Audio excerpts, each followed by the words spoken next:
France Bleu Bourgogne, info locale, musique et bonne humeur. Stop au ralenti, c'est une campagne d'information et de sensibilisation et d'action pour cadrer et limiter la pollution de l'air émise par les moteurs qui tournent au ralenti en dehors de la circulation. Bonjour Claudia May. Bonjour Florence. Soyez la bienvenue et expliquez-moi comment est née cette association et pourquoi vous vous êtes intéressée au monde des poids lourds. Alors, c'est parce que j'avais arrêté mes activités artistiques à une époque quand mon fils est né, il fallait que je trouve un emploi alimentaire. Donc, je suis retourné dans ce que je savais mieux faire, conduire des camions. Et je m'apercevais que tous les moteurs tournaient au ralenti pour rien, parce que le chauffeur était à la machine à café, où il charge, il décharge, il livre. Il fait un tas d'activités, mais qui n'ont rien à voir avec la motorisation. Donc, j'ai commencé à sensibiliser les chauffeurs comme ça. Et j'avais une association qui existe toujours d'ailleurs, c'est Rire sans frontières, et on a commencé à militer. Et il a fallu que je milite d'abord avec le rire et le clown. Donc j'allais manger le soir dans les restaurants routiers en clown, parce que je passais la nuit là. Et avec le clown, le message passait bien, avec le rire. Parce que c'est vrai que ça semble presque être une question de bon sens de couper son moteur quand on s'arrête. Comment ça se fait que c'est pas une évidence et quel est l'intérêt pour les conducteurs ? Alors, il n'y a aucun intérêt pour les conducteurs, aucun. La plupart ne se rendent pas compte et n'ont pas ça dans leur ADN. D'ailleurs, dans les formations éco-conduite des professionnels du transport, c'est pas évoqué. Enfin, peut-être de plus en plus, mais je sais que j'ai été la première à convaincre Christian de Marc, qui est le chef de projet de l'AFTRAL, le plus grand pôle de formation de France et d'Europe dans la formation des conducteurs, à parler de cette problématique-là en formation obligatoire. Mais alors, on sait ce que ça coûte en carburant, ce que ça consomme, on sait qu'on pourrait faire des économies aussi ? Ah bien sûr, oui, parce qu'un camion, par exemple, c'est 2 à 3 litres par heure. Donc, par exemple, j'ai un formateur éco-conduite qui m'a téléphoné un jour que j'avais sensibilisé à cette problématique dans mon entreprise, qui avait fait le calcul des minutes de ralenti dans une entreprise. Donc, le premier, c'était 55 heures de ralenti par mois, le deuxième, 49 heures. Mais un camion, en 1 minute, c'est 2,50 mètres cubes de gaz d'échappement. Donc, ça représente un ballon qui est plus large que moi, plus haut que moi. Et du coup, ça représente des volumes extraordinaires, 55 heures par mois. Et dans toutes les entreprises de transport, de voyageurs, de marchandises, c'est la même problématique. Et dans les entreprises aussi, on voit ça. Mais finalement, c'est plutôt aux chefs d'entreprise de taper du poing sur la table et de dire à leurs chauffeurs, stop, quoi. Ça semblerait logique, oui, mais non. C'est comme cette problématique-là. On a une problématique de pollution qui est très, très importante. On a les solutions qui vont avec.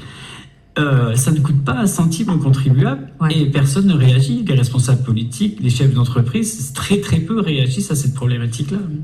Dans quelques instants, Claudia, vous nous direz quelles sont les actions que vous avez eu l'occasion de faire jusqu'à maintenant. À tout de suite. Tranquille, souriez, vous écoutez France Bleu, ici en Bourgogne.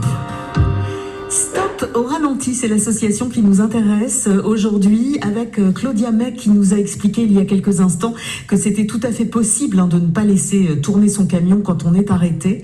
Claudia, cette association, elle existe depuis combien de temps aujourd'hui ?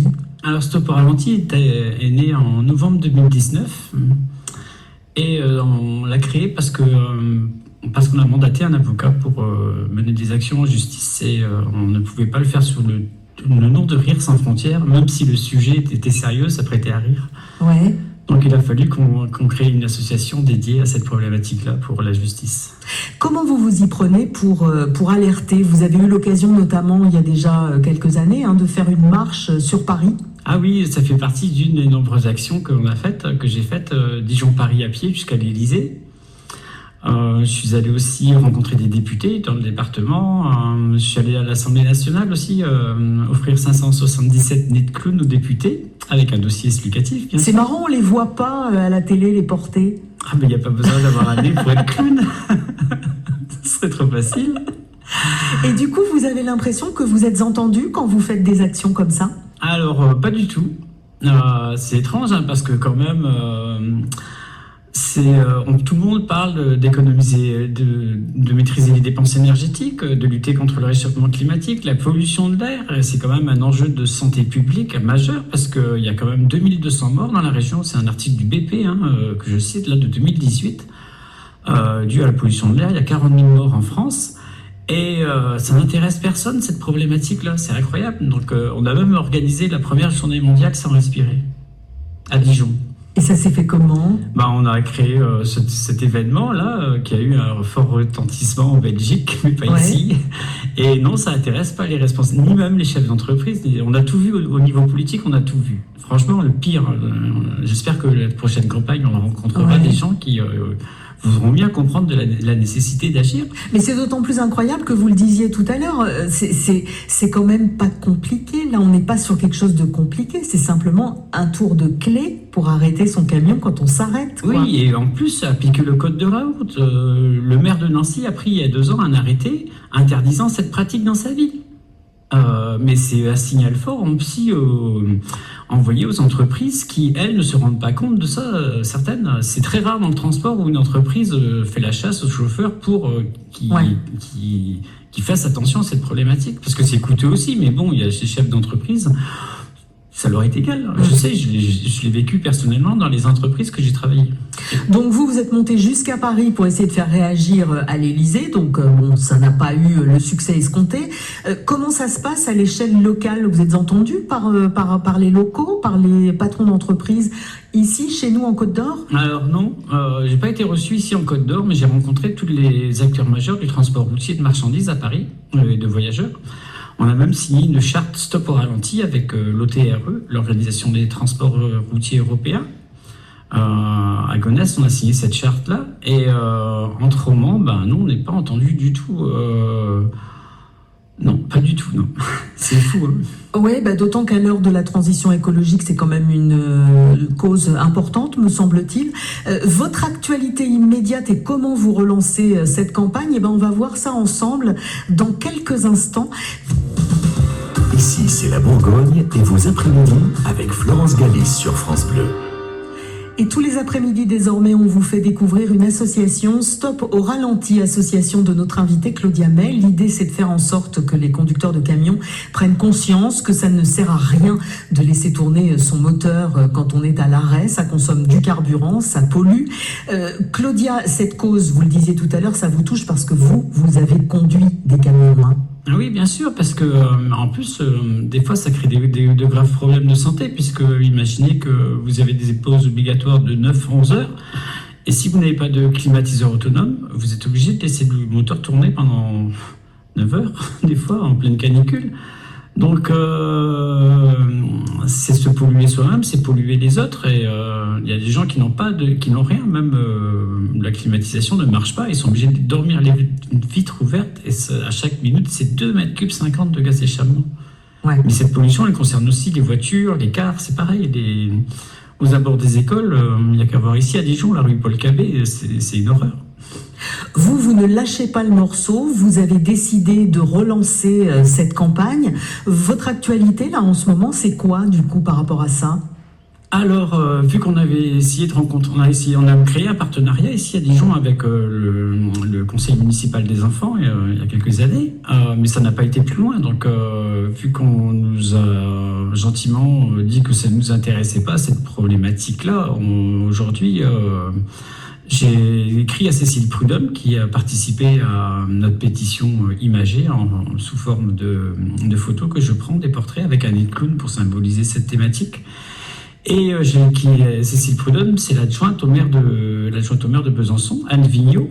Et donc c'est une municipalité qui, je pense, pourrait peut-être plus sensible à cette problématique-là.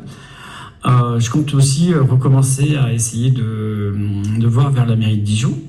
Nathalie Conders, adjointe au maire, première adjointe, si elle est disposée à nous recevoir et rediscuter de cette problématique-là, puisque quand même c'est très très important. On ne peut pas avoir des discours sur la bonne pratique de l'environnement, la maîtrise de l'énergie, si on ne s'attaque pas à cette pollution-là, c'est pas simplement des voitures de milice qui tournent au ralenti dans la cour de l'Élysée, c'est bien plus général que ça. Oui, et puis votre rayonnement, vous aimeriez que ce soit pas uniquement sur la Bourgogne et la Franche-Comté, c'est un rayonnement qui doit être national. Bien sûr, ouais, voire international, parce que les Espagnols le font, les Allemands le font, les Portugais le font, les gens des pays de l'Est aussi le font. Et chez eux, ça marche? Alors, il y a des pays où c'est interdit, hein, en Europe, c'est interdit en Suisse déjà. C'est interdit au Canada depuis pratiquement 20 ans au Canada, pareil en Suisse. Et ici, en Belgique, il y a des restrictions. Mais ici, en France, dans les pays latins, il n'y a rien, mais rien du tout, quoi. Mais pourtant, on en parlait, c'est aussi une question d'économie, vous le disiez, c'est important pour un chef d'entreprise de faire des économies, parce que un chef d'entreprise peut avoir une flotte de 10, 15, 20, 50, 200 camions. Oui, c'est ça. Dans mon entreprise, c'était plus de 200 camions et non, ça ne percute pas. Pourtant, j'avais converti le formateur éco-conduite. Pourtant, les responsables d'exploitation connaissaient mes engagements, mes idées là-dessus, et rien n'a jamais été fait. Et dans les autres entreprises où j'ai travaillé, c'était exactement la même chose. Donc, ça tourne tout le temps, quoi. Qu'est-ce que nous, citoyens, on peut faire pour vous aider ? Participer à notre pétition imagée en photo, si vous voulez nous adresser vos photos. Enfin, généralement, je le fais moi-même, mais écrire à votre mairie, vous plaindre à votre municipalité, demander à ce que cette pollution de l'air soit cadrée et limitée. Appliquer le code de la route, prendre un arrêté municipal. La pétition, elle est quelque part en ligne ? Non, c'est simplement des portraits de gens que je fais avec un nid de clown. Le nid de clown symbolise l'apnée que l'on pratique quand on le porte et qu'on bloque sa respiration, comme quand on traverse une zone polluée. Et c'est aussi une action militante, écologique, poétique, humoristique, mais c'est surtout, comment dire, aussi, cette situation est complètement ubuesque. Mais en tout cas, si on tape stop au ralenti sur les moteurs de recherche, on va tomber sur votre page Facebook pour en savoir un peu plus sur le sujet. Oui, c'est ça, il y a des vidéos, il y a tout ça. Merci beaucoup Claudia d'avoir été notre invitée aujourd'hui. On ne manquera pas de prendre de vos nouvelles de temps en temps, parce qu'on aimerait bien savoir ce qui va se passer. Merci Florence. Bonne journée à vous. Aussi, merci.